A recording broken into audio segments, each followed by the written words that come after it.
भी भारी नुकसान उठाना पड़ा है।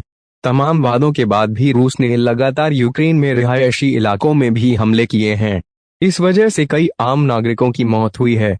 United Nations high commissioner for human rights OHCHR में छपी रिपोर्ट के मुताबिक इस युद्ध में अब तक यूक्रेन के 3,280 नागरिकों ने अपनी जान गंवाई, जिसमें 231 बच्चे हैं। इसके अलावा यूक्रेन में बड़े स्तर पर पलायन करवा दिया है। आंकड़े बताते हैं कि 58 लाख से ज्यादा लोग पड़ोसी देशों के लिए पलायन कर चुके हैं। यहाँ भी सबसे ज्यादा पोलैंड, फिर रोमानिया और फिर हंगरी की ओर लोगों का पलायन देखने को मिला है। बर्बाद हुई रूसी अर्थव्यवस्था। वैसे इस युद्ध की वजह से रूस ने सिर्फ अपने सैनिक ही खोए हैं, बल्कि उसकी अर्थव्यवस्था भी बर्बादी की कगार पर आ गई है। जो पुतिन पहले कह रहे थे कि पश्चिमी देशों द्वारा लगाए जा रहे प्रतिबंधों का कोई असर नहीं पड़ेगा, अब उनका असर जमीन पर अपना दिखना शुरू हो गया है।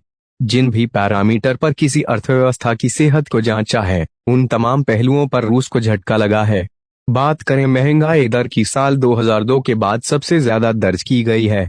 इस समय रूस में महंगाई दर 17.3% पहुंच गई है। हालात इतने खराब हैं कि पीने का पानी 35% तक महंगा हुआ है। सब्जियों के भाव में 30 से 50% की वृद्धि देखने को मिली है। इसके अलावा इस विकसित देश में बेरोजगारी भी अब बड़ा मुद्दा बन गया है। युद्ध की वजह से कई विदेशी कंपनियों का काम ठप पड़ गया है और 2 लाख से ज्यादा लोग अपनी नौकरी खो चुके हैं।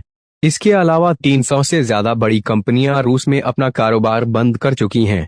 इसमें स्टारबक्स, मैकडोनाल्ड, एप्पल और भारतीय कंपनी इंफोसिस जैसे बड़े नाम भी शामिल हैं।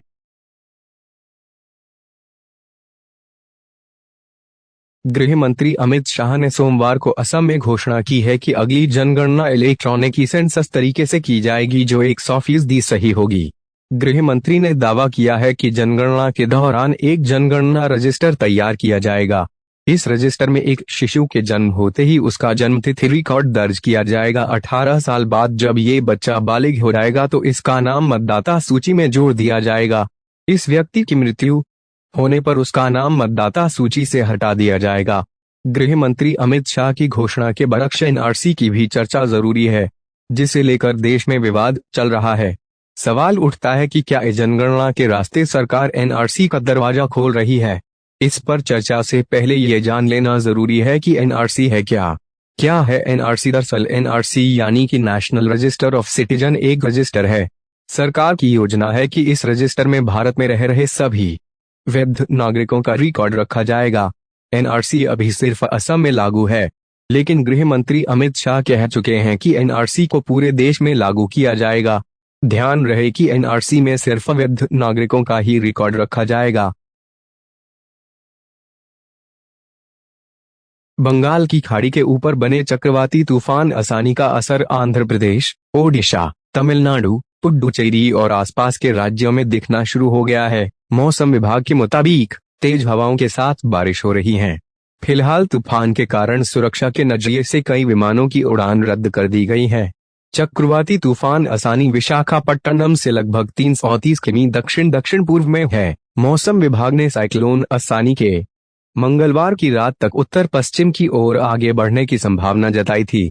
इसके बाद इस साइक्लोन के उत्तर पूर्व की ओर बढ़ने की संभावना है। असानी की चेतावनी के बीच ओडिशा से लेकर आंध्र प्रदेश तक राज्य सरकारें अलर्ट पर हैं।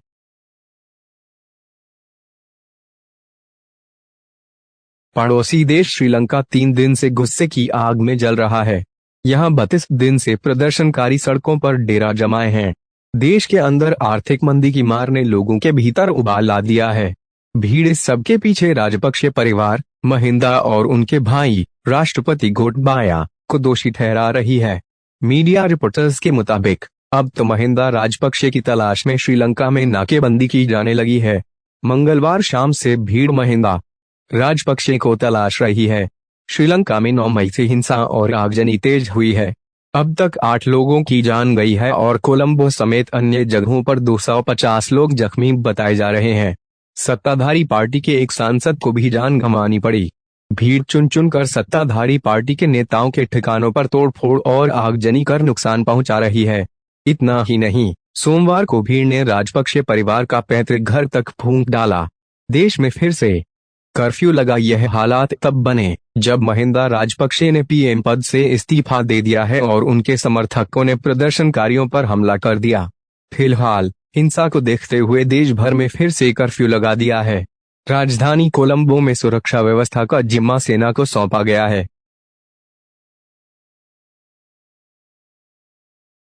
थाईलैंड में पुलिस ने एक कथित बाबा को गिरफ्तार किया है। इस शख्स का नाम थावीनानराथोइनेनरा है और इसकी उम्र 75 साल है।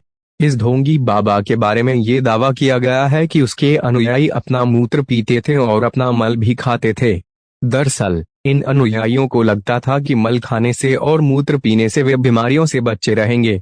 बिजनेस इनसाइडर की रिपोर्ट के मुताबिक इस बाबा को उत्तरी थाईलैंड के चाइयाफम के जंगल में मौजूद उसके घर से गिरफ्तार किया गया। जब पुलिस इस फर्जी बाबा को गिरफ्तार कर ले जा रही थी तो बाबा के अनुयायियों ने पुलिस अधिकारियों के लिए अप्रिय स्थिति पैदा कर दी।